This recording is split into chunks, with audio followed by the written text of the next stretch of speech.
Hello बच्चों, नमस्कार। कैसे हैं आप सब? उम्मीद है शानदार, जिंदाबाद, जबरदस्त होंगे। तो चलिए, आज का हमारा जो टॉपिक है वो है दी ब्रोगली तरंगदैर्घ्य की गणना करना। उसके लिए हमको सूत्र निकालना है। आज बेहद इंपॉर्टेंट है, बोर्ड परीक्षा में अनसॉल्व उठा के देख लीजिए, बहुत बार पूछा गया है। तो चलिए बिल्कुल आसान विधि से सीखते हैं दी ब्रोगली तरंगदैर्घ्य के लिए सूत्र स्थापित करना।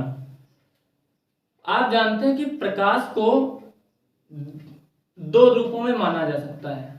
कुछ वैज्ञानिक कहते हैं प्रकाश कण के रूप में चलता है, कुछ वैज्ञानिक कहते हैं प्रकाश तरंग के रूप में आगे बढ़ता है। तो यदि प्रकाश को तरंग के रूप में माना जाए, अगर हम प्रकाश को तरंग के रूप में मानते हैं कि प्रकाश तरंग के रूप में आगे बढ़ रहा है, तो जो गामा फोटॉन की ऊर्जा होती है वो किसके बराबर होती है? h न्यू के बराबर होती है।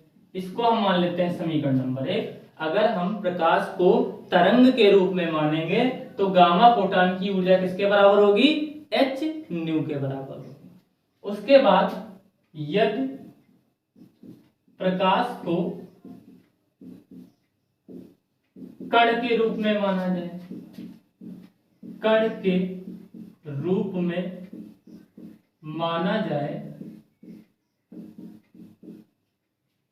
तो ऊर्जा, तब ऊर्जा क्या होती है? तब ऊर्जा होती है E बराबर mc²। समीकरण 1 और 2 से देखेंगे तो जो बायां पक्ष है वो एक दूसरे के बराबर है, तो दाहिना पक्ष भी क्या हो जाएगा? आपस में बराबर हो जाएगा।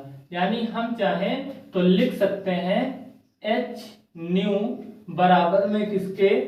mc² के। न्यू क्या है? आवृत्ति है, और आप जानते हैं आवृत्ति जो न्यू होती है वो बराबर होती है c बटे लैम्डा के। तो हम न्यू की जगह पे क्या लिख सकते हैं? c बटे लैम्डा बराबर में mc²। इस c से इधर का एक c कैंसिल हो जाएगा, यानी इधर बचा h 1 लैम्डा बराबर में m इंटू c। अब देखिए यहां से आ जाएगा आपका h इंटू में 1 लैम्डा। m क्या है? द्रव्यमान है, और c क्या है? प्रकाश की चाल है। तो आपने 11th में सूत्र पढ़ा होगा, द्रव्यमान गुणे वेग, इसी को हम क्या बोलते हैं? संवेग, जिसको हम लिखते हैं p से। तो अगर आप यहां से देखें तो जो सूत्र आया है हमारा, इधर थोड़ा सा हम लोग कर लेते हैं। जो सूत्र आया वो आया आपका h बटे लैम्डा बराबर में p। अगर हम लैम्डा को p की तरफ ले आए तो यहां से निकलेगा lambda equal to h upon में कितना? p। यही क्या है? आपका दी ब्रोगली तरंगदैर्घ्य है। बात समझिए, अगर हम लोग प्रकाश को तरंग के रूप में मानेंगे तो p किसके बराबर होगा? h न्यू के बराबर होगा। अगर प्रकाश को कण के रूप में मानेंगे तो ऊर्जा mc² के बराबर होगी।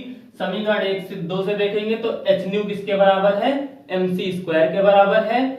तो न्यू इक्वल टू होता है c अपॉन लैम्डा, न्यू की जगह पे रख दिया c अपॉन लैम्डा। इधर mc², इस c से एक c कट जाएगा, तो h इंटू में 1 लैम्डा बराबर में बचा m इंटू c। ये द्रव्यमान है, ये वेग है। द्रव्यमान गुणे वेग होता है संवेग, और संवेग को हम लिखते हैं p से। तो हम क्या किए? h बटे लैम्डा बराबर में कितना आया? p, यानी लैम्डा बराबर हो गया h बटे p। इसी को हम लोग बोलते हैं दी ब्रोगली तरंगदैर्घ्य।